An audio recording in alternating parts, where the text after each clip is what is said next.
All right, new intro. The time has come to speak as co-creators in Magic Do. I'm Daniel Dubois, I'm Michaela Stone.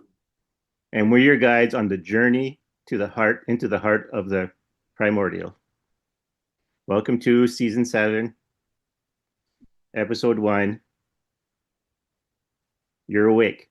So now what? Beautiful. I like that Hmm. intro.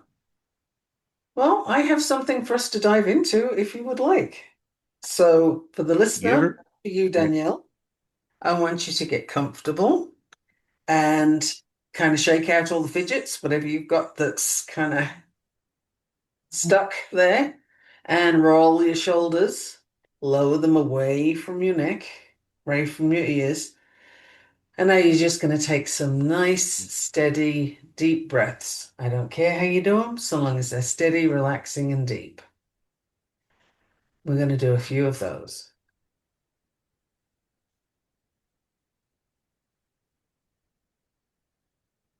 With the next two breaths, slow it down just a little bit more.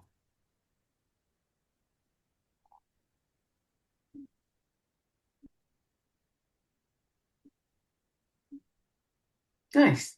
As you continue breathing, keep your eyes closed if you've got them closed. Keep them just softly open if that's what you prefer, whatever's comfortable.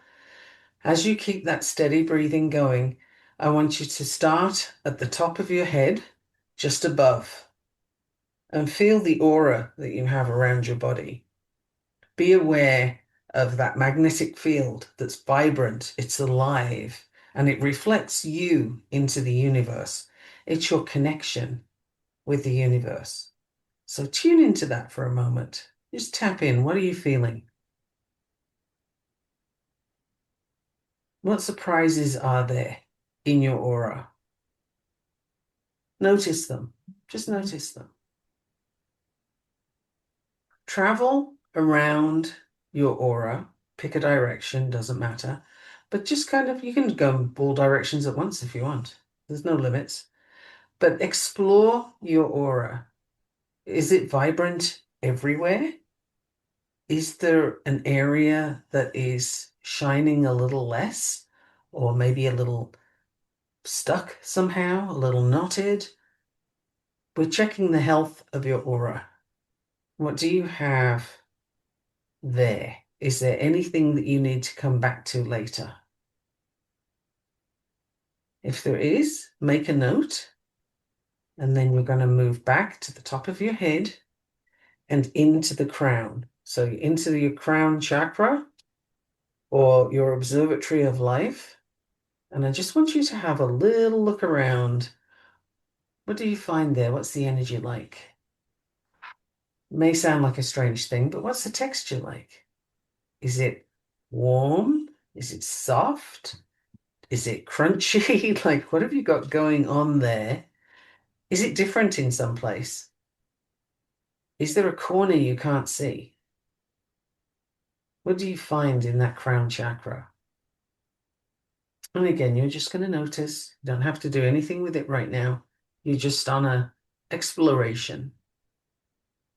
And with the next breath, you're going to move from the crown chakra to the ajna or the mind.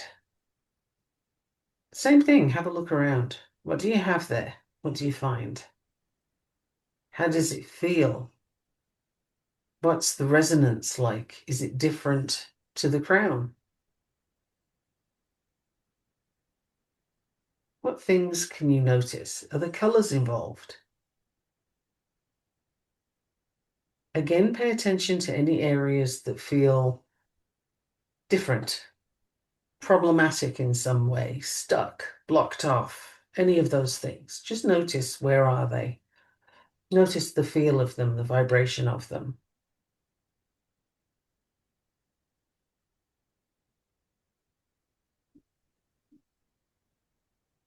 And with the next breath, we're going to move on down to the throat chakra. Now, this is such an interesting place for so many people. So I invite you to have a really good look around. Get your binoculars out if you need them, but you're going to look in all the nooks and crannies to see what's hiding there, what's been stuck. Is there an area of unspoken truths? There is for somebody, I can feel it. What does that area look like? How does it feel? Is there a door? Is there something guarding it? What blocks you from those unspoken truths?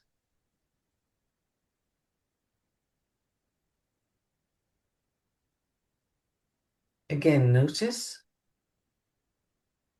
And with the next breath, we're going to move on. I'm using the chakras of human design because that's the way it speaks to me. So the next chakra we're going to is the G center, which is the center of yourself, self-identity, self-love, direction. And it's the one that's shaped like a diamond in your chart. And that G center, what do you find? Is there certainty, uncertainty, new pathways, landslides blocking your path? What do you see in that center? It looks so different to the others. What does it? I'm giving you the images I see, and it looks so different. There's all sorts of obstacles that really, they're just there to be navigated. They're not there to stop you. They're there to give you pause long enough to think or to feel, to decide. Again, notice any colors, textures, vibrational differences. And when you're ready with the breath, you are going to now travel to the ego center or the heart center, which as you look at your chart, it's toward the right. It's that little pointy one. And in that center of drive, ambition, willpower, competitiveness, desire to complete what you start, to prove yourself sometimes. That's a lot packed into a little center. What do you find there? Does it feel healthy to you? Is it vibrant? Or are the colors dull? Is the vibration muted somehow? You can have different things in different parts of that chakra. Is there anything behind that chakra? Not even in it, but behind it, hiding.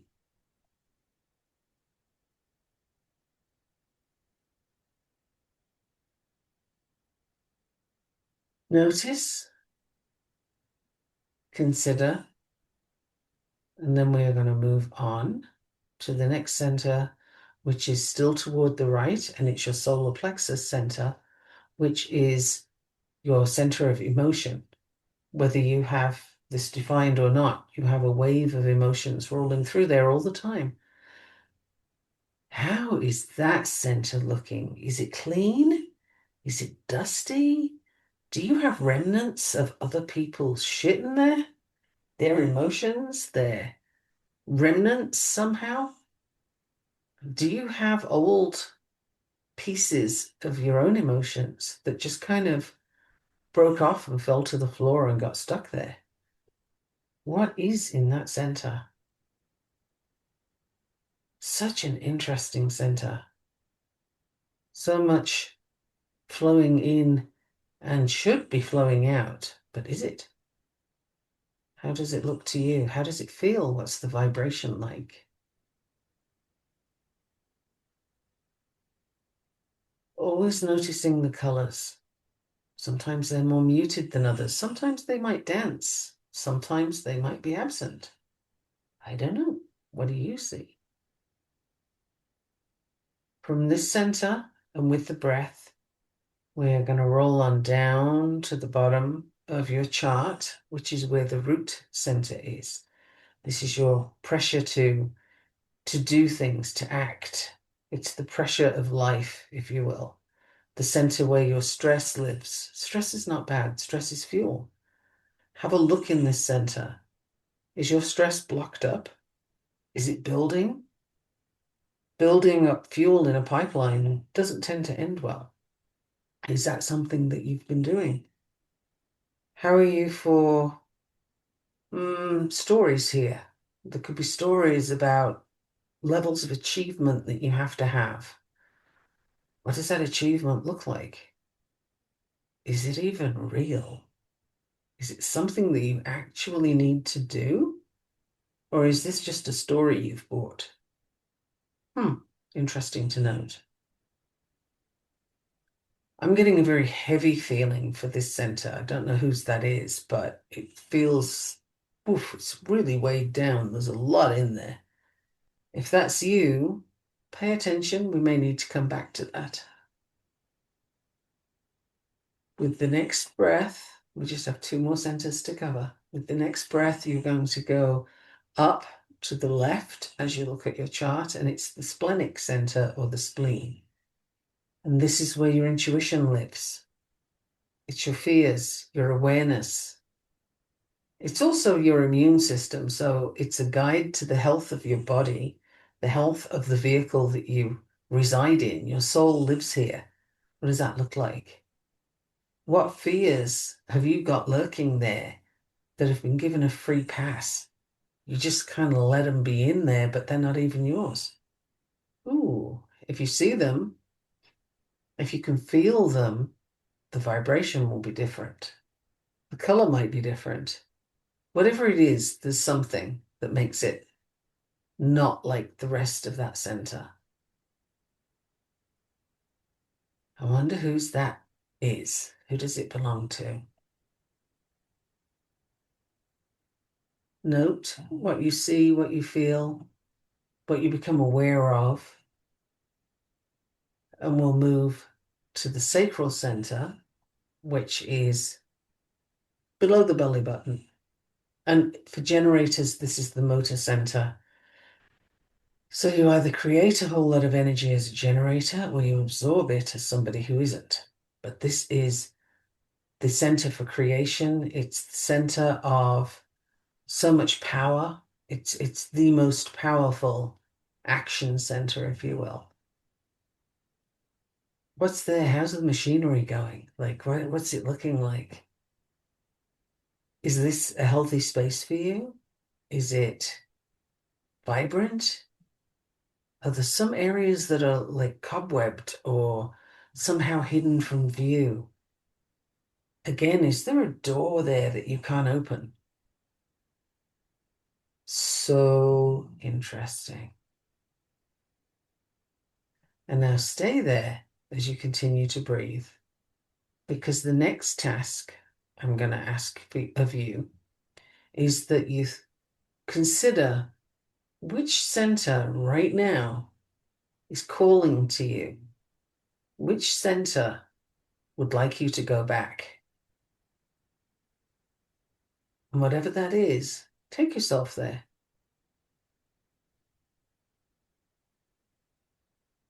Look around. Why are you there? What did it call you back for? And now, Danielle, if you are available for this, I would love your input. What center are you in? Oh, And what's there? so I got a lot of landscapes, but I'm at after the throat chakra. The Uh-huh. was it The G center? the G center? I kept calling it the G7, but that's fine. That's a Canadian thing. But the G center, to me, it looked like a forest, but the kind of forest you'd see like painted out like in the style of a children's book, but like an old children's book, not a new one.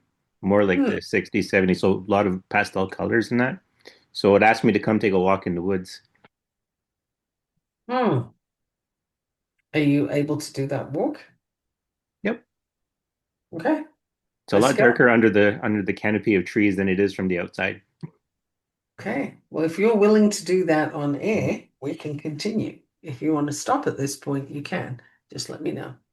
This is good. Okay. We are uh, we are journeying into the heart of the primordial. We are. And you are So, going to journey into the heart of your G center. mm, And as you go through that forest,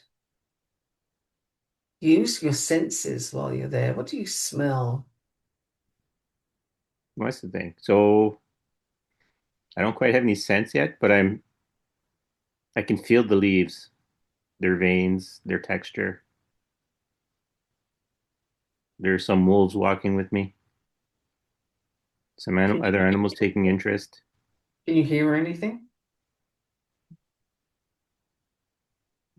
Bird wings, Hmm. like birds that nest on the ground, like partridge and that kind of wings. The kind of I want to say squeaky. It's not quite squeaky, but you can hear the Close enough. feathers. It'll do. Whatever words Yeah, come to you, it's fine. right. Do they want anything from you? The birds are leaving because the wolves are there. Mm. The Do, wolves are my companion on this journey. do the wolves want anything from you, or are they content to keep you company? They're watching me, Are they like trying they're to guide waiting for my. They're watching my reactions, basically. Are they trying to guide you somewhere? No, they're just following me. Because when you asked that, they just kind of sat down and looked at me. Mm-hmm. Okay. So they're not So taking the lead. Yeah. go to the place that's calling to you. What is drawing you? Nah, okay. The forest is getting primordial. Mm. Funny thing. So I'm running in the woods. I can hear a river, and then the river is drawing me to a lake.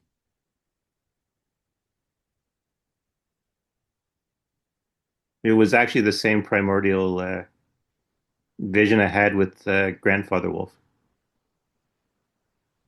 Very cool. So this lake, is it in your G center? It's part of your identity? It's connected but external. Connected but external. Excellent. Is there anything there that's hidden from you? There's a dragon in the lake. Ah, hello, dragon. Does the dragon want to tell you anything, show you anything? Is it hiding anything? It wants to take me for a ride.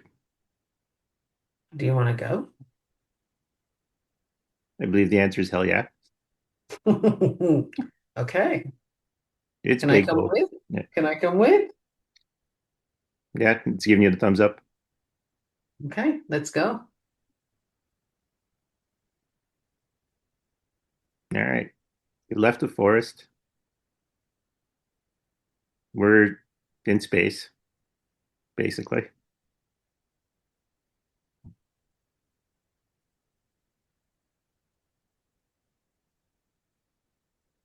And then it's sort of what you get in science fiction movies when you go into hyperspace. Stars moving quickly. Yeah, and then weird lights, formations, stuff like that. Is there a purpose for the flight? Oh yeah, it's to travel. It's to get to a destination.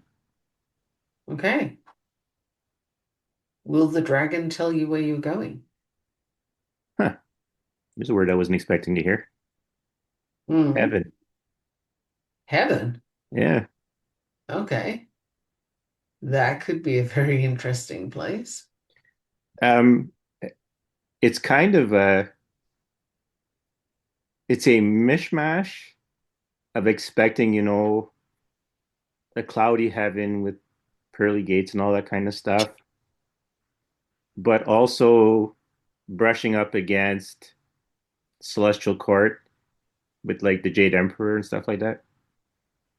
So it's Mm. kind of it's more golds and whites in color, Hmm. but it's like a Celestial Court. Interesting, because in theta healing we use this Hmm. exactly the golden white celestial cord. Hmm. Yeah, or at least perhaps not every healer uses it. I do. So, what would it like you to know? All right. The full sentence is join us in the water. And then there's a pool there. And there are some people in it. Does the Well, pool seem friendly or fearful? it's a healing pool. It's a There's no healing. I'm not getting any fear out of it. Okay, good. Somebody's going with you on this journey and they do have fear. Hmm. And it's not me. No judgment on that, just a Right. noticing, just a noticing. If you choose to go in the pool, what happens next? What's there? Do you notice anything different vibrationally or understanding colors, anything?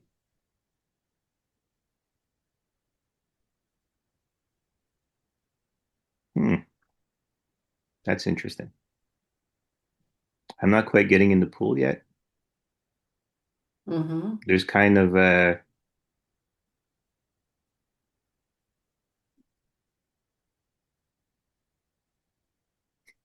I'll word it this way because this is what I'm seeing, but there's kind of a shadow storm that needs the water more right now.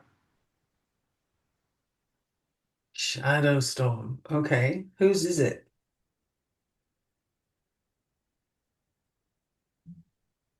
Huh. Okay.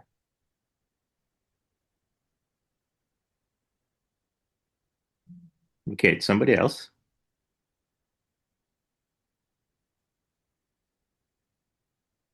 All right. Is there fear? Is there fear in that shadow storm?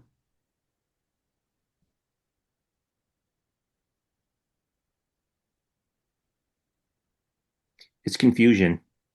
Confusion. Okay, fear and confusion can be very similar vibrationally. Okay. The person showing up at the core of the storm, Mm-hmm. I don't read them as afraid, but I do read them as confused and hence the shadow storm. Okay. Are you there to help them? Yeah. Are you willing to help them? Yep. Do they want you to help them? So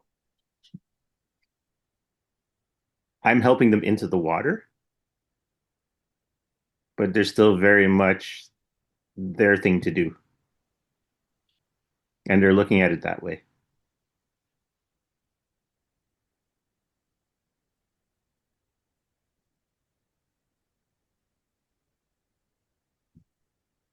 So are you showing a pathway or are you showing that it's okay to be there?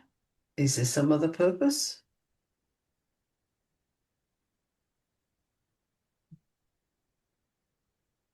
All right, yeah. I'm showing them the way because I'm actually stepping into the water now in front of them, bringing them in.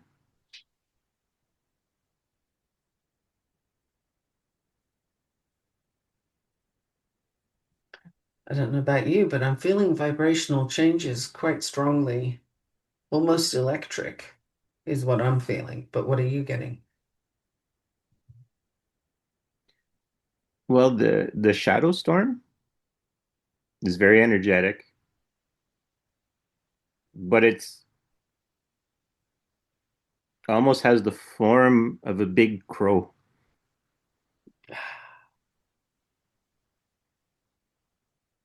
Crows are very intelligent creatures. Many stories about the crow. Hmm. What is the crow? What is the purpose of the shape of the crow? Ask it. So that's how they got here. The shadowy Oh, storm crow brought them. okay. You and I rode the dragon, but they came in on the shadow storm crow. Okay, yeah. So they're here, but they're not completely sold on it. Okay. Are they looking to you for help? Or are you waiting?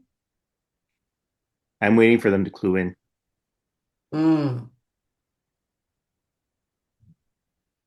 If you want to collapse time so that they can arrive where they need to be, you can do that with a thought. Hmm, So that might be helpful. You'll know.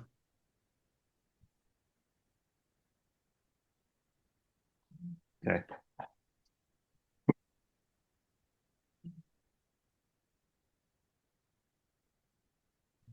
okay. So this is how it panned out. So the person and me are both in the water, and the storm, and even the person they were when they walked in, kind of, it's not completely gone, but it sort of started to crumble away, like when like a snake sheds its skin, Mhm. that kind of thing. Like the skin is still there, so there's still the storm, there's still the that kind of thing, but the person is slowly coming out of it. What is your role now?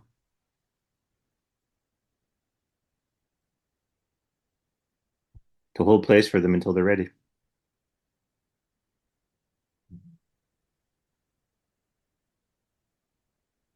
You can collapse time again if you wish.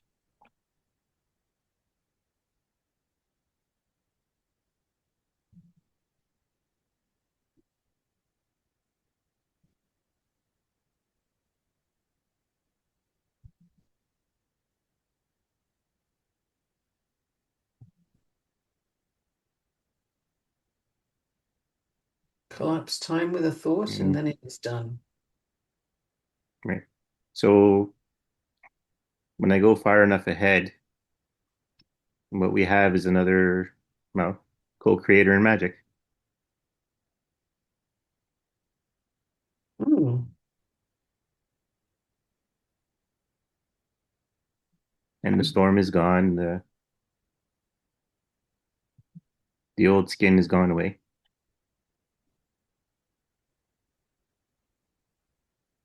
Now, as this is in your G center, another being has no business being there. Right. So, can you send them where they need to be next?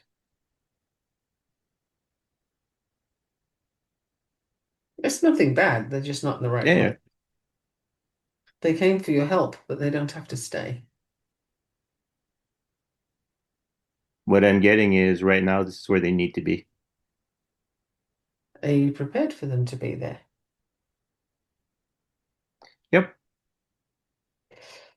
Then I would put some protections around them and you so that there's no confusion or melding of Right. the two. Keep that separation and let them know that you will revisit when they are ready to leave and you'll help them to go to their Mm. place, wherever that is.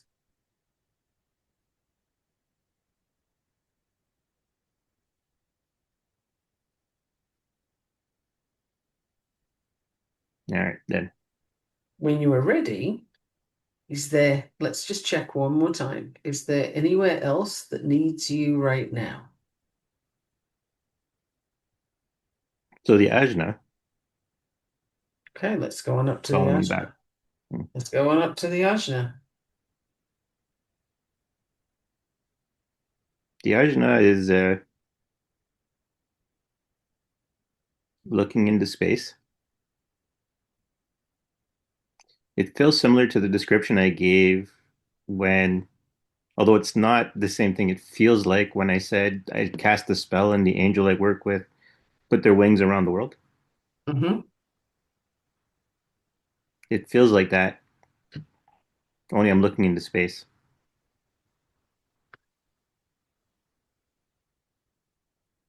So what do you think that feeling represents? Or rather, what do you know that feeling represents? It's not a thinking, even though you're in the ajna, but you Hmm. know something about it. What is it? No, I keep getting the looking home. Looking home. Does it need anything from you right now?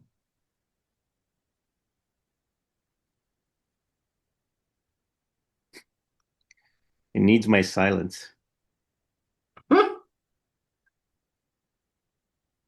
Why? Do It you need wants to? me just to sit and contemplate. Okay, so does it need you to listen for something in particular? Yes. And the message I just got was, you'll know when. Yeah, because I'm not getting a specific object, but it's like keep looking. You'll know it when you see it. Mm-hmm. Mm-hmm. I just got that too. Yeah, Yeah, that was pretty clear. Does it need anything else from you right now, or is that the message? that's the message. Okay. Then as you keep breathing, that nice, slow, deep breathing, rise energetically up through the ajna to the crown. Take a cleansing breath while you're in the crown. You want to get rid of the cobwebs that are there from influences that don't serve you. It's a message I just got. And as you leave the crown center and go back to your aura, take with you anything that would fit in the category of debris, something that you don't need in there anymore. Gather it all up like a big fisherman's net. Gather all the debris that you don't need from all those centers and take it with you as you leave the crown center back into your aura. Don't let that go though. Hang on to that bag of debris. Just check one more time. How is your aura? Does it look the same? Does it feel the same as when you first arrived to investigate? Just notice, you don't have to answer me. Just check in and note if anything requires a revisit. And then take the debris with you as you exit the aura and you're in the space above your aura. And in this moment, you're going to take the debris, shrink it down to less than nothing, and send it to the Creator's light. You can do all of this with a thought.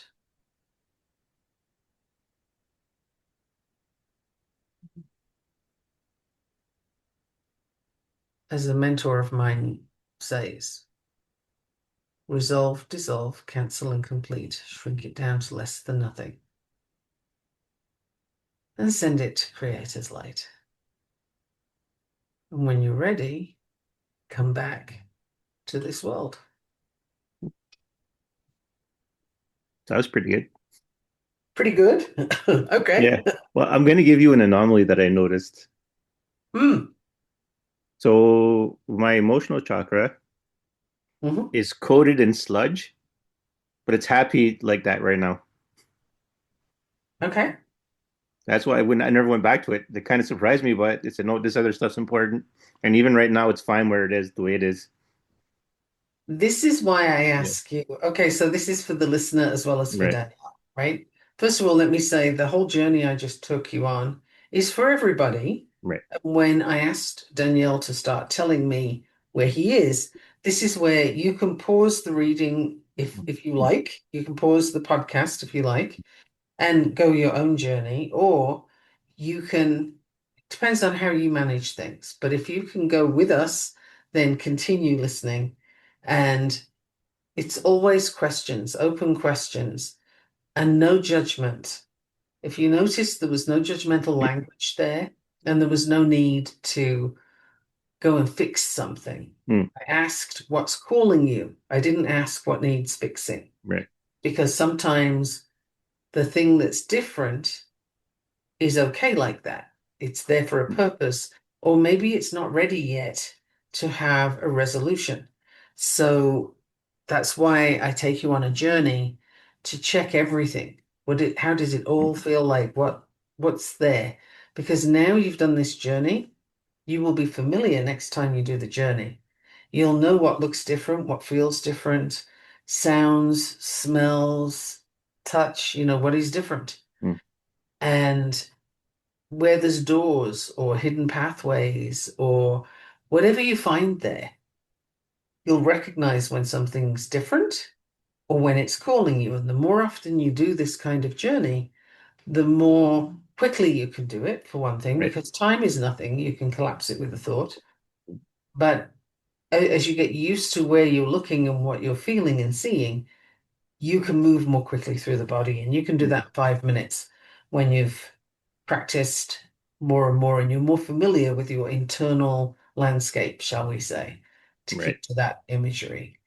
So thank you for being willing to do that with me and do it on air. That was pretty epic. I should have asked you that before we started, but I didn't Yeah. honestly know where I was going until I did the journey. It's different every time I do it. Yeah. No, I'll say with you, it was meant for someone. I was definitely Mm. getting information that belonged to somebody, and Hmm. it wasn't mine because I wasn't doing my own journey, but I could see somebody's journey, and it Right. wasn't how you were describing it. So I said the parts that seemed to be important, Right. and whoever's feeling this right now, that you're feeling kind of, are they talking about me? If you're thinking that, then yes, that would be the case. Where, but this person, where is your fear or your shadow hiding? Because that was coming up quite a lot, especially around the spleen, which is not unexpected. Right. Um, but it was behind the spleen. And I really don't know who that's for, but you don't have to carry that. You can dispel it. And literally, I mentioned the power of thought a number of times because that is the most powerful thing we have is thought. Hmm. In quantum mechanics, if you perceive something, it becomes real and it doesn't exist until you perceive it. This is something, you can look it up. There's a whole lot of literature on this, a lot of studies and so on. Can they prove it? Come on, we're not in the realms of proving things. We're in the realms of understanding them. It's different. Yeah. For our first episode that was to be all about doing, welcome to your first journey of doing, dear listener. Mm. Yeah. This exercise, because I'll tell you, long, long time ago, Oh, one of the first things, I feel like I'm sitting around a yeah, bonfire right now. yeah. Long Well, I time mean, ago. interestingly, I had a book on shamanism, and one of the things that they had offered as an exercise was going essentially, right, same thing as chakras, but called caves, and going to each cave and checking on it and seeing what's happening, and is there anything guarding the cave, whatever, anything inside. So I used to do that a lot. So this exercise is not new to me. Nice. Now, So like, for the listener and for you, if you want to do this journey outside of yourself, mm, not yet, right, because you're going to need to have some very particular protections in place that we can talk about in another episode because I don't have it prepared right now. mm, But you're going to need to create protections that you use very diligently Mm. every time before you journey and offloading when you come back. This is really important because you can bring things with you that Yes. don't want to have play. You know, we before the podcast, Danielle and I were talking Mm. about Wendigos, Right. and if you haven't heard of them, look them up and then send them on their way because you don't want that stuff in your environment. Um, but you know, that's the kind of thing that you can invite in unknowingly if you don't have protections when you go on those Right. kind of journeys. So internal, you know, be clear about what you're doing as we Yeah. just guided you. But external, you need to have some protections first. Well, and that's the thing, right? And one of the things that kept coming up to me once we had discussed this idea that this first episode will probably be protection related is the reminder of really get to know yourself. Like that, this whole time coming up to of 2025, know yourself, love yourself. That's your ultimate protection. Because even if you can't keep something out, you can still keep yourself. Okay. Okay. I see that. I see that. And this is, you know, that inward journey, that's Mm. something that for many people, they've probably not done that before. And it may have felt kind of weird, or it may have felt difficult to do. And if it did, it's because you're thinking about it rather than doing it. It doesn't need thinking about. You just go there. Right. Suspend your disbelief and just go there. And once you've done that, you'll recognize that it's real. You can do that. But that's the ultimate knowing yourself is being able to check in and see where things are lurking, where you need to change something. This can also lead to parts work and soul retrieval Right. because there's many places where we have hidden chambers, if you will, and there's a piece of soul in there that needs to be retrieved. So that's a different work, and but it stems from this. This is the first place, the first step. Yes. Yeah. So I think what I was going to say was, yeah, this is something to do over and over again, and and it's a good foundational thing for whenever you're, well, just foundational. Never mind for whatever, just Mhm. whenever you feel like it, do a journey to your Yeah. to your centers. Like I'm actually glad you did that because that is one of the things that I've done on and off over the years. I haven't done it recently, but I used to do it all the time. Whenever it was like, oh, I don't know what's going on, but let's see, let's go explore, let's see what's happening. And that's practitioners generally have something that they do that's similar or parallel to what I just took everybody through. So that was without too much fanfare or advisement, that was what we Mm. just did. Yeah. And so if you're still listening, it probably means that you did the journey. And if you did the journey, then first of all, well done because you Mm. dove into something you didn't know where it was going. But part of the reason for that was because if I told you what was going to happen, first of all, it probably wouldn't have gone that way because I was channeling. And secondly, you start to think, oh, it needs to look like this, or oh, I expect it's that. And your mind kicks in, and that's not the part we're working with right now. So you don't want the stories kicking in when you're trying to access inner knowing, that the two things are incompatible. So hence the dive in and the channel journey, because I don't Right. always inspect the aura first. That was something different. So somebody needed that. Somebody has um either an incomplete aura. That's the language I'm getting. I don't think I've ever come across one, but okay. It's either incomplete or there's something, it's a bit like a set of blinds where you've got a broken slat or something's bent Right. or something. Something is a little off there and it needs your attention. And more than that, I really don't know, but that's for somebody because I don't usually do auras in that journey. Mm. Yeah, Just it's new for me too. gave you what I got as it came up, and it was definitely, I could tell it was for you, Danielle, but it's Mm, also somebody else was absolutely paralleling on that one. Somebody else was hmm. on that journey. Could be more than one person, obviously, but there was a particular energy that was on that journey. It could be the one that you were there to help.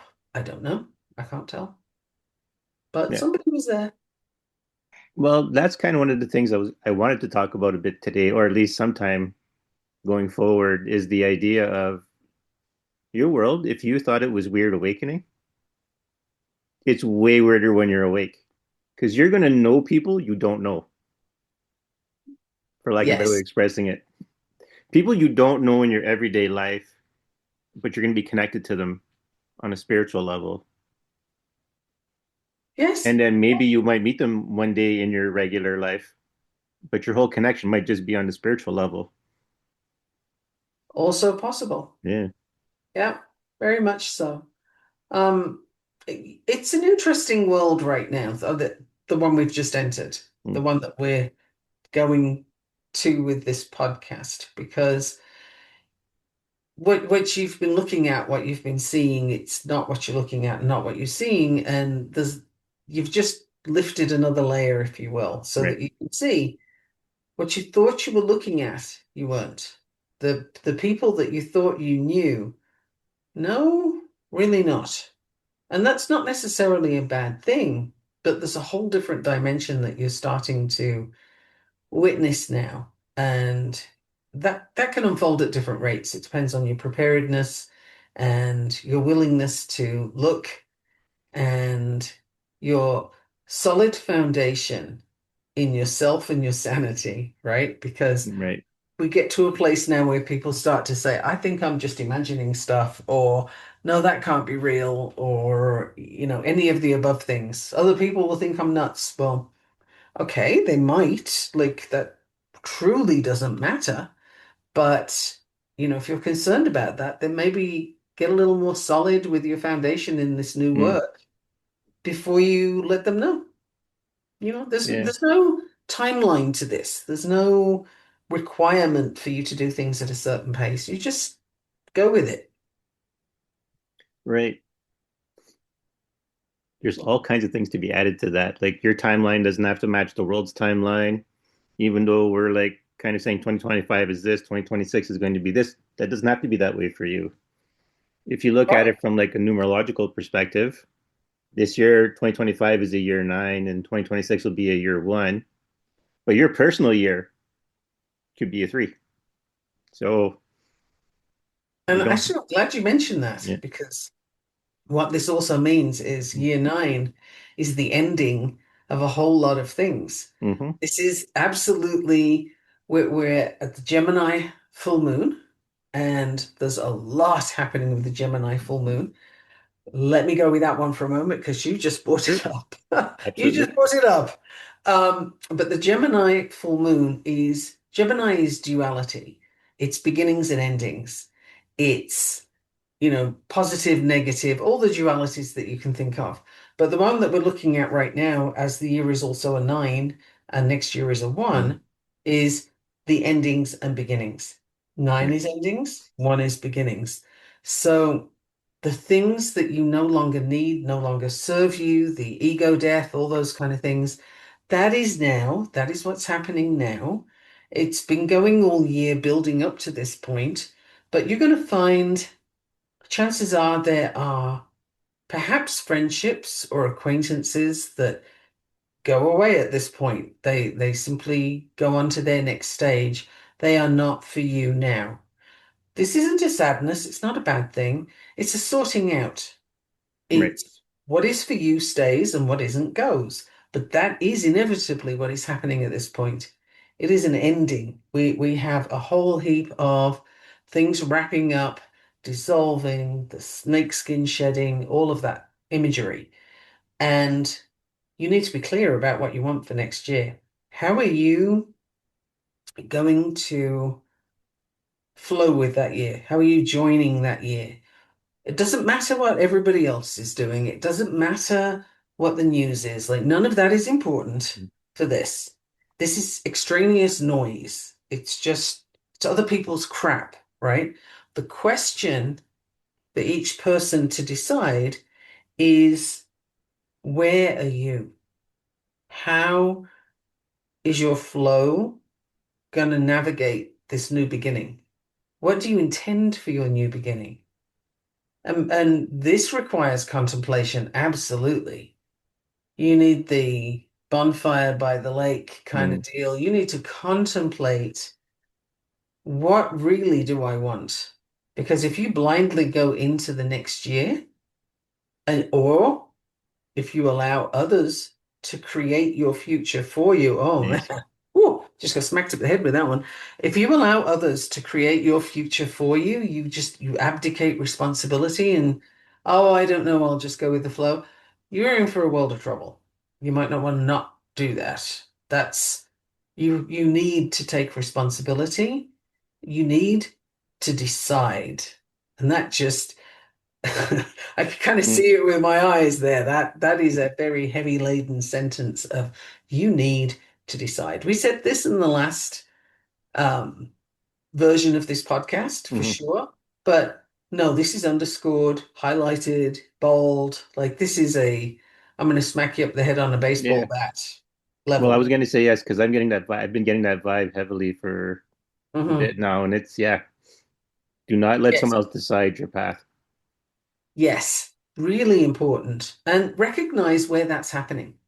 Right. Because quite often we don't recognize. I've been working with people on their hidden stories recently, Right. and it's amazing how old stories that can be fairly subtle hide in plain sight. So it's a bit like, the comparison that I can give is, that subscription that you take out that's like $12 a month for something, Hmm. and it's been going for a while. And you kind of, Yes. it's there sort of, but you don't pay attention to it because it's not a large sum of money. So that subscription just keeps running, even though you don't really use the thing you subscribed for, right? But you can't be asked to go and figure it out and Mm. stop subscribing. That level of subtle, if you will, is what goes on with a lot of these stories that don't help. They don't work for us, and they stop you from making the decisions that you are being called to make right now. So finding those Mm. stories, and once you find them, cancel your subscription. Don't keep paying your $12 a month. That's the thing that you need to do right now so that you have a clear path and you can decide. Yeah. Because that's been my last couple of days. That thought pattern, that idea of essentially, it was put to me like this though. It is fine to have your culture. It is fine to have your stories you have, but the minute they're in the way, they're gone. They're not there to. Don't let them. Don't let that get in your way. It's not that you have to totally ignore your heritage and stuff like that, but it's the your heritage is not you. It's part of your story, but don't let it get in the way of the work you need to do. Yeah, absolutely. I mean, nothing needs to be in your way. Um, and if it seems to you that it does, Mm. for the listener especially, if it seems to you that, well, I have to deal with this or I have to have this Mm. because it's in my heritage, Right. there you go. There is a story right there that has a $6 subscription Mm-hmm. and you're letting it run. It's not true. It doesn't have to be true. It's not a disservice to your heritage or your culture or your Right. anything else that you identify with to say, I'm going to put this down now. I'm aware of it and I don't wish to keep subscribing. I'm not going to keep doing this. What else comes in when you do that? You have to clear the space in order to see the path. Yeah. If you've got a landslide, you're not going to get past that on the road. You got to clear the landslide first, and then the road becomes visible again. Mm-hmm. This is what you've got right now. These are the obstacles that at this part of the year and a year nine, with the Gemini full moon helping you, like right now, to offload what doesn't serve you and to welcome in what does. Yeah. This is It's why I think the Dark Mothers have been around so much and will continue to be. Like they're here, they're not going anywhere. But this is the time of the Dark Mothers where the endings are happening yeah. so that the beginnings can occur properly. Yeah. That's like they're not gonna let me let this go. So expressions like be naked to the world, um, all kinds of imagery are coming to like all things I've seen in the past, and you can't take in the sun if you're wearing like 10 jackets and shed those Right. layers so that you're exposed to what you need to be exposed to. That's kind of what's meant by when I say, drop your heritage if you have to. It's not that you have to literally drop your heritage because you have that heritage and it informs how you go forward. But the minute that information gets in the way of what you need to do, that's when you shed that layer and you let that light that you need in. Right. Yeah. And I just had a very pertinent story Mm. drop in, which is in the US this year, there was a case. I want to say it was in Georgia, but I can't swear to that. I think Georgia, where a woman around 30 years old or so had a major medical event and was basically brain dead. She was dead. And she was 9 weeks Oh, pregnant. yes. Yes. Where was that? I think it I was can't remember Georgia. where. Yeah. Okay. It was Georgia. And the legislators, misogynists all, but the and that is a judgment. But the legislators determined that this dead woman would have to carry the baby, which meant that her family got to witness her corpse slowly decaying while on these support systems that Right. kept her organs functioning, but giving no life, no true life to this fetus that was Mm. a bunch of cells, 9 weeks old. And the child eventually had to be delivered very prematurely because Hmm. the corpse could no longer continue this. Right. So out of a dead body was delivered this being that could not live on its own.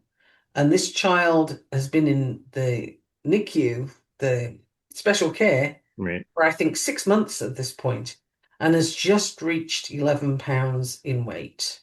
The child is unhealthy and cannot leave the NICU. This is an example of where the dead body needed to be allowed to shed.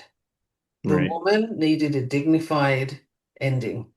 The child was not meant to be here. It too needed to go with its mother. And this is where we have intervened and made something happen that refuses to happen. This child Right. won't live. This child will not be viable for long. And yet the family are going to have to pay all those expenses, and they didn't want this. They don't have the means to do that. Now, what was that? That is an example of so many things that are Mm. problematic, but that whole I'm going to hang on to this, I'm going to keep this body going, I'm going to make this thing happen, I'm going to force this child to be delivered from a corpse. That's not something you have the power to do. So, where are you hanging on to something that is decaying, that no longer serves you? That is a very stark way of putting it. And Right. sorry if it unnerved anybody, but that was exactly what I just got to give you. It's that important. Right. Well, I mean, and as I've said before, but I don't remember if we recorded this, but I had said, right? It's the Dark Mothers, and their job is to clear the field. They're the fighters of the group, Right. so And the they're not Dark going to Mothers are hold not back. happy They're about not that. going to. Right? The Dark Mothers are not happy about that No. whole event that I just described because that is an abomination Mm. against nature, the spiritual world. That is man experimenting on the remnants of another human being. That's necromancy. It's like it's all Mm. kinds of things that whoever agreed to do that has put a deep tarnish on their soul that they are going to have to figure out later. Mm. They got a lot of work to do on that one because there was no good reason for that ever on anybody's level. Yeah, that's yeah. So I'm gonna offer Unexpectedly this. dark, Yeah. unexpectedly dark, and like I said, sorry if that unnerved anybody, Mm. but it was given to me as a mark of the importance Right. of endings and letting those endings be. Yeah. They occur, it's for a reason, and you let them be. All right. So the addition to this is following something you had said, right? The child should have died with the mother. But the idea here is that, and people can look at this however they'd like, but we're in a very specific field. So I'm going to offer this up. That child just showed up to take the mother home. Yes, it was 9 weeks gestation. We are talking Yeah. a group of cells that could not, if you looked at them under a microscope, you would not be able to tell me what species it belonged to. Right. You would not know. At 9 weeks, it isn't anything. At 9 weeks, it is easily lost in a menstruation. Mm. Like women have fetuses at that point, if you can even call it that, Mm. at that stage, that they lose all the time because they're not viable. It is a bunch of cells. That was never a child until they made a corpse carry it. And that corpse Right. could not give it any means of life. There was nothing live in the mother to give it. Well, So that's the thing. that was the worst example of Frankenstein's monster that I think you Mm. could ever come across. Yeah. Yeah. Right. So the spirit of the child, right? It just, those cells just anchored it so that it could do its job with the mother. And then that was, so this is the kind of thing that the spirit world is saying, this is where you're encroaching on our work. You're Yes. getting in the way. That was an absolute abomination. Mm. That was, people who are nervous about witchcraft or they say, Mm. oh, you're dealing with the devil. No, no, no, no, no. Mm. That was dealing with the devil. If you wish to look at the devil as an Right. entity that's all bad, Mm. that was dealing with the devil. This is not something you would do in witchcraft. If somebody Mm. did that kind of work with witchcraft, I would be putting so many protections around myself and avoiding them like the plague because that is deep dark with Mm. no benefit to it at all. Nobody benefited from that. Not one soul on this planet benefited from that. Least of all the people most directly involved. Mm. That was probably the worst thing that I think I've heard of this year. And there's been an awful lot to compete with it. But that was exactly, there was an ending, and that ending was not allowed. Mm. That goes against nature. And we are here working with nature. Mm. So if you think Mother Nature was pissed before, check in and see how that's going right now. Yeah. That's an insult of the highest level to the natural world. And as human beings, we should be royally pissed. Right. I'm going I'm, to I'm going add to stop this. talking now because I've Yeah. got all this stuff going on. It's like, whoa, Yeah. a lot to hold. So I'm going to add this. There's a difference between someone is viable with for life and they need some kind of life-saving technique. Having the Yes, of life-saving course. technique is not the issue. No. But when the person's, frankly, the person's time is their time to expand it beyond that, that's Hmm. where you walk into monstrous territory. That's where you start. This is where the interference, again, where the spirits are like, listen, you're encroaching on our territory. You're interfering with our works. You're disrupting what we're doing, and that's kind of 100%. part of what it is.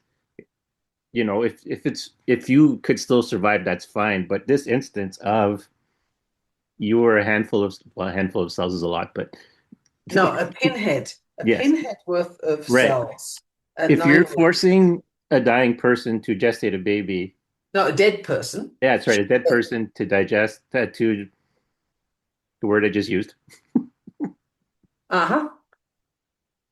like you're crossing boundaries that have consequences. I'm not Oh sure where yeah. consequences came up, but they just came up.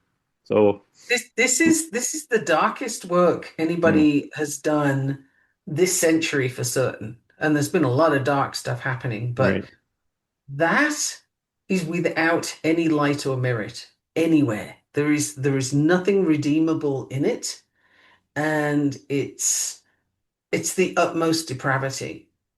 right, It is absolutely the most depraved act that anybody could be involved in.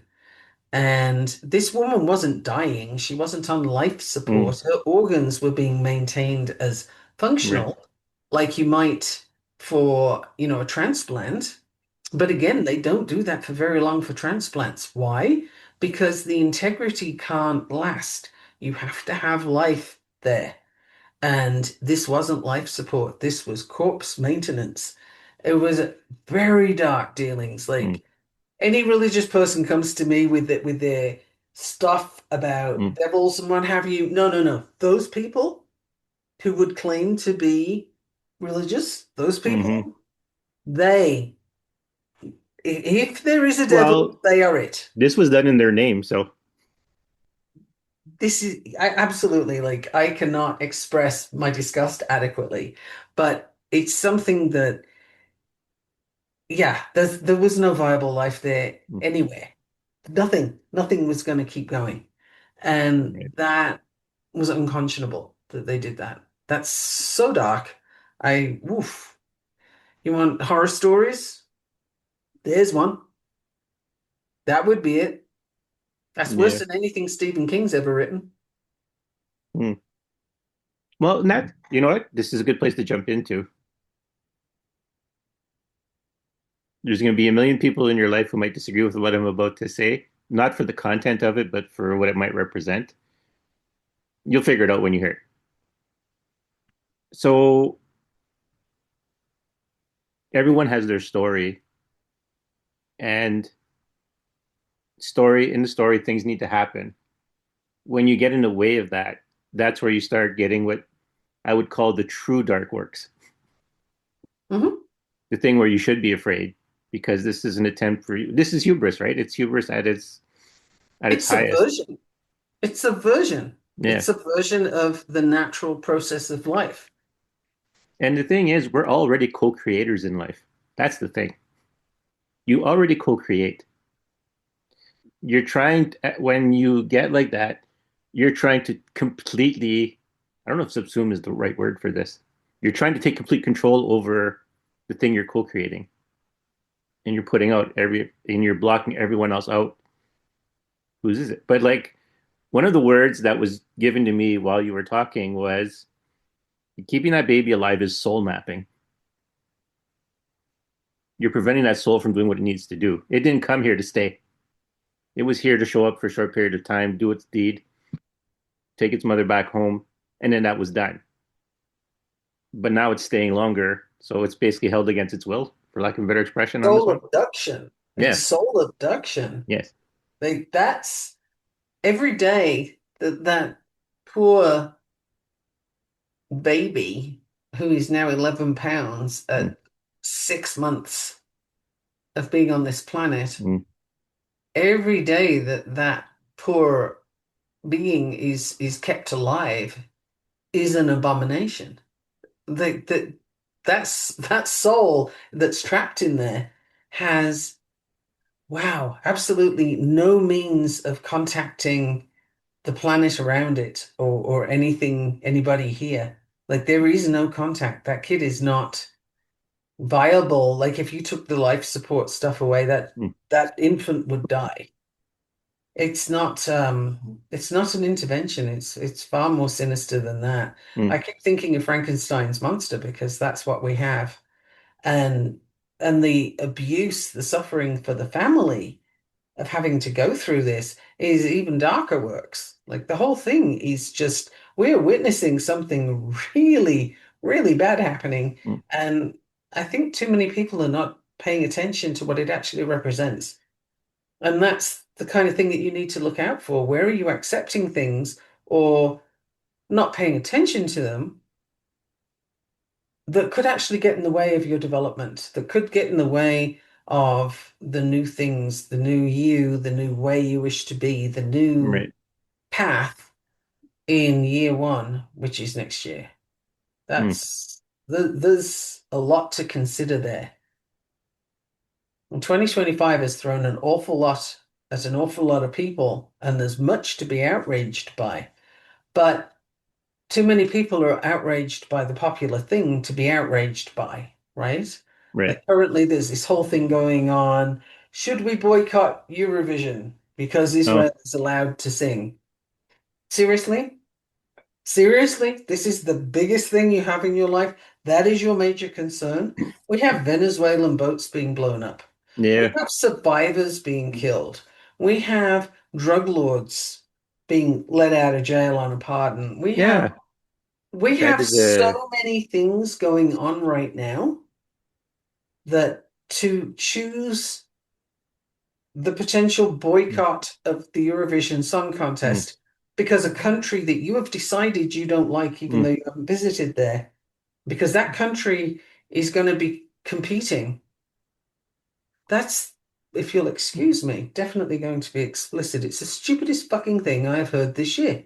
And you need slapping up the head if this is you. And frankly, if I see you, I will slap you up the head because it's just, it's ridiculous. Yeah. The anti-Semitism that is so rampant, people can't even think straight. That too is an abomination. Why? Because it is taking you so. So I don't know. This should show up in the recording, but I lost Michaela there for a second, or she's still paused and frozen. So I'm going to pause until she comes back on. All right, we're back. Michaela had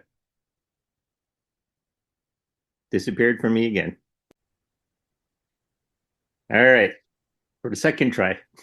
We are back again. I have to tell you, listener, just as I was getting in full flight, the internet, my power went out, Mm, the internet went out, then the power came back, the internet did not.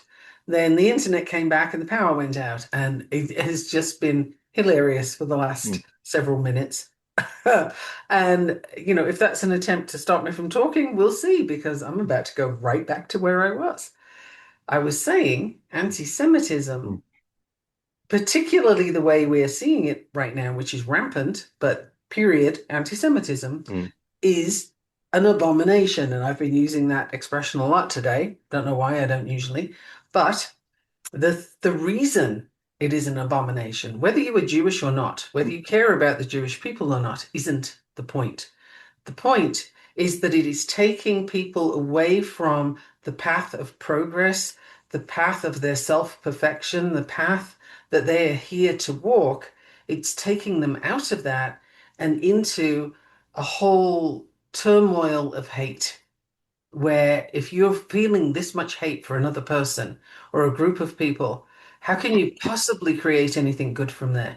You cannot, because your energy is in a field of hate, and you can't grow sunflowers in the dark, right? Like it just doesn't happen that way. So whether you put the Jewish people or Israel, or you put them in that spotlight of these are the people we hate, or whether you put trans people mm, there or gay people or women or whatever your group is mm, that you have a problem with, why? Why do you have a problem with another human being? Like, why do you have a problem with that group? If your focus is hate of another person or another group, particularly, then again, you're sidetracked. You've gone off into this muddy field where nothing good is gonna grow from there.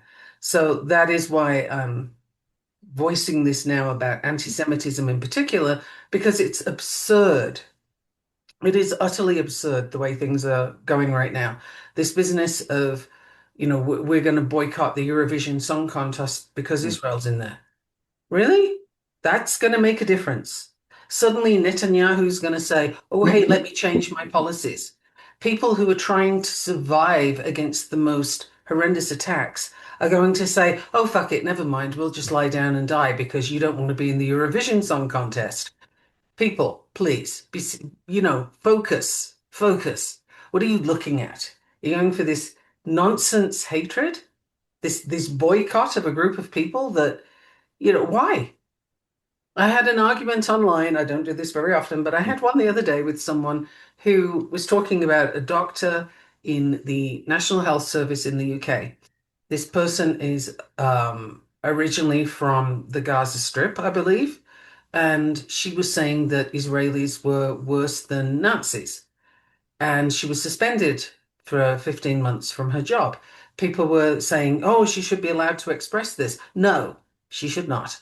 Why? Because she's a medical doctor. You treat everybody with unconditional positive regard when you are in that kind of position. I used to work in the NHS. You take an oath to do no harm. Just by opening her mouth, she's doing harm. How can she possibly be a medical doctor? So this is where we're going wrong. People are getting sidetracked into, I hate these group of people. I'm going to make their lives miserable, whether they're gay, mm. trans, Jewish, black, pick one. Everybody seems to be targeted in some way, shape, or form. And if you happen to be trans, Jewish, gay, and black, oh, and female, then you're in a world of bloody hurt because everybody's after you, right? But why? That person is just another human being taking their path. So are you being sidetracked off your path? Or can you see it for what it is? And, Right. and to fight in any of these areas is to sidetrack what you're actually here for. You're wasting your time, and that's a bad thing. You want to see something horrendous that you can get upset about? Listen to what we said before Mm. the being has messed up my internet. And so that's why I paused and say like, let's not record. Let's record another time. The reason I paused and decided to stick with it was because the Dark Mothers wanted that passion, and they wanted you specifically because talk of anti-Semitism right now can get lost in the background, Hmm. right? So, and like I said before, you can say whatever you want on the podcast, and I'm not going to stop you because I understand with you everything that comes out of you starts in a place of compassion. So the whole point to drive home today was that it's not just anti-Semitism; it's the hatred Hmm. that's being born, regardless of who it's directed as, causes the problem. And it just so happens that this is part of your passion, so you can drive it home. And the pausing and the getting blocked adds to that. This is something to pay attention to. And so I'm adding to that. This is something to pay attention to because, especially for those of you who feel compelled to listen to this, it's time for the first wave of teachers. And the first wave of teachers, you don't have time for hate No, getting in the way of your practice. whoever it is, Yeah. the argument that I had with that person Mm. who was talking about the medical doctor and saying she should be allowed to have her opinions. I disputed that and pointed out Mm. why not? Because this person is responsible for your health. How can you choose, I don't like where you were born, therefore I'm not treating you, or Right. I'm going to treat you badly, even worse, right? How can you do that based on where somebody's born? This is ludicrous. And what did that person end up saying? They put a death threat on there, Mm. right? Like right there, because that was how passionate they felt about it. But hatred, like, why are you hating me? Right. I don't actually care that that guy hated me, but the thing is, this is his field, this is his energy. What is that person ever going to do from that place? There's nothing good. Now, the basic idea of human beings is we all want happiness. We all want love. We all want joy. We all want certain things, right? Where is that going wrong? Mm. Because that is not the case now. That's not true right now. Not everybody wants that. Now that is a problem. That is a very dark path to be traveling along. So don't worry about black magic. Worry Right. about the people who are saying, hey, come and hate with us. We're popular over here because we hate people. Okay, that Right. is a problem. That is a huge problem. You are feeding your energy to a very dark matter. Like that is a very, very dark thing. Whoever is the target, that part doesn't matter. Native Americans right now are being picked up by ICE. They Mm-hmm. are being targeted again, right? Like continually. This is the thing since this country first became America, right? Like why? Why is that still happening? It's sidetracking people from what they could be doing, Right. where you could be. So if your path has any of that hatred on it for anybody else, for Mm. any group, you need to look at that and deal with it and offload that shit because that isn't going to help you get anywhere. My response, by the way, to this death threat was to say, I don't wish death on anyone, not even you. Mm.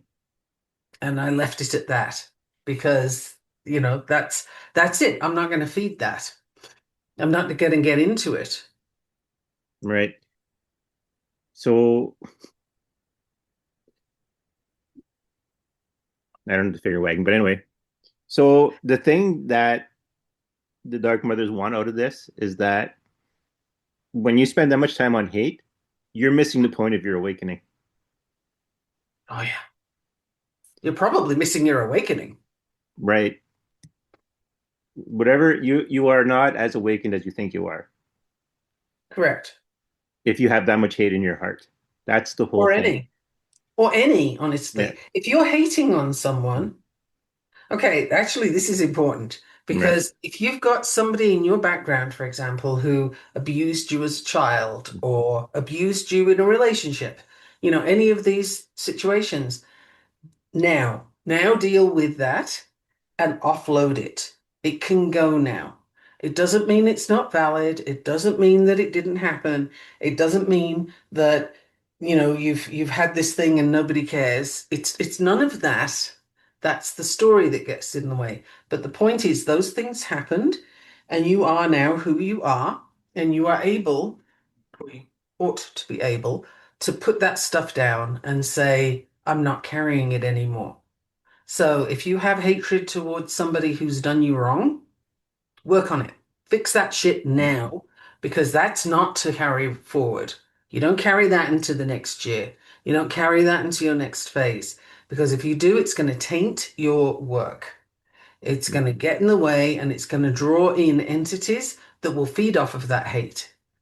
It'll feed Mm-hmm. off that negativity. And then you got problems because you're going to be attracting and bringing in all kinds of stuff that I don't think, ever being the optimist, I don't think you would knowingly do. But they're coming. They're just out there ready to roll with anybody that's going to go with the hatred. So if you have some, fix that shit. Right. And I'm gonna add this to that. Their job is not to create hate. Their job is to burn the hate out of you. So if you're showing hate, they're going to exploit your hate to teach you a lesson. And there's also, some entities will feed off of Oh hate. yeah. They want that. It's a fuel, right? It's not Right. personal, it's a fuel. And if you're willing to provide that fuel, then something will be there to use it. Right. I'm And gonna that's what we see with people getting into these crazy, like, let's protest against these people, let's try and hurt those people. No, what are you doing? We're all human beings making our way, right. and we have a purpose here right now. You were given this opportunity to do something on this planet. That hatred stuff was not it. That was not the purpose. So if you go in there, then I invite you to sit down and Mm. reconsider. Where's that heart? Where is that hate hiding in your heart or behind it? or is it in your spleen? Like, look at the beginning of this episode, Mm, figure out where is that hiding? right. It serves no purpose, no useful purpose, so deal with it. Yeah. You see, so I have a bit of an amused look on my face because I'm thinking back, yeah, like the Dark Mothers are not playing around. We started this episode with showing you a tool on how to look into yourself, and now we're Hmm. telling you, hey, you got to look into yourself. Right? We just gave you the And tool to do it. Here's what to look for right now. and this is some of the stuff that's really important to clear because also important just coming in is you may well feel righteous about this hate. And Right. that is like the biggest red flag of all. That is the biggest warning you can have because now you are bought into the lie. You're bought into the lie that hatred of anyone Mm, is not only valid, but it's righteous, it's correct. Think about it, feel into it. Really, is that true?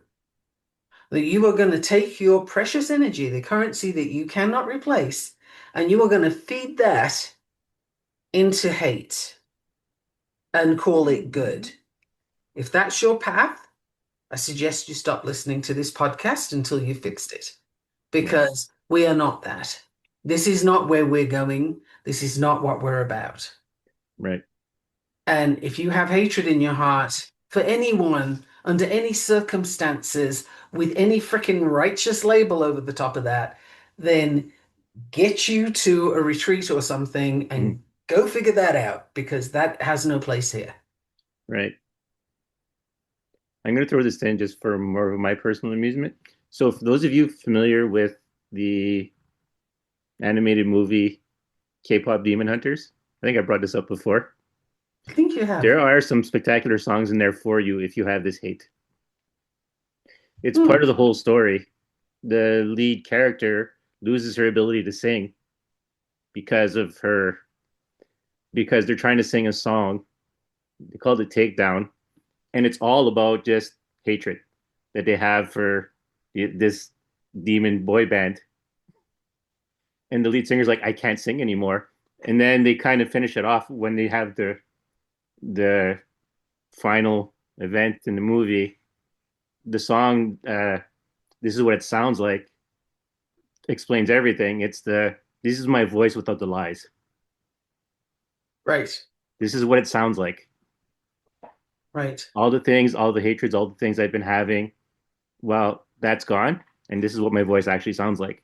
So that whole concept of well, I'll use the metaphor. I guess since I'm already using it, what does your voice sound like? Once you shed all that stuff, all that hatred, all the lies you're telling yourself, what does your voice sound like? And that's the voice you want to go out into the world with. In And that's your best 2026, currency. yeah, That's your best currency because money comes and goes. It's an energy, mm-hmm, comes and goes, but your life force, your presence here, the energy that you have is a one-time deal, right? You spend that, it's gone. You don't get to replace that.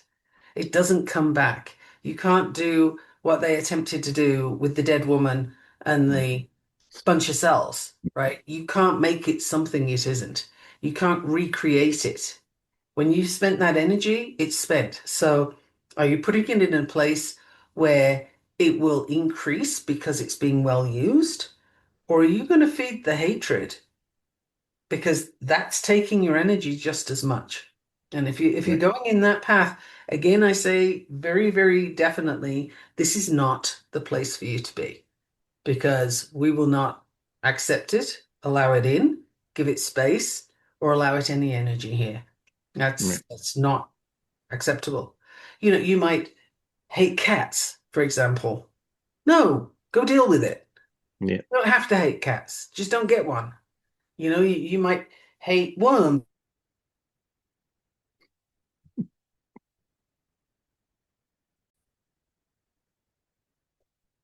No, all right. So that's like I don't know, whatever number of time now since the guy has been getting disconnected, but the Dark Mothers have some stuff to discuss with her. That's what I'm being told. So listen, take this lesson. Learn from Michaela's passion. What she said is true. Any hatred you feel going forward is going to haunt you. So let it go. Do what you need to do to let it go. She gave you the tools at the beginning of the episode to do how to deal with that. So take this time before the new year starts to really get into what you need and to really take a good look at yourself. Going forward, the podcast for the next little while is going to be very heavily under the direction of the Dark Mothers. But that's a good thing because they're here to clear the road. They're here to go into your shadows and help you move forward. So I'm going to end this episode here. So, and I hope you guys continue on listening. Today was awesome. I bet you didn't expect to come on to a spiritual podcast and have this kind of discussion. If you liked it, or if you want to see what more is coming, stay with the podcast. All right. Thank you for listening. Thank you for joining us on this episode. Thank you, Michaela, for a great episode and a great beginning and bringing up some great points. So the Dark Mothers say, until next time. So until next time.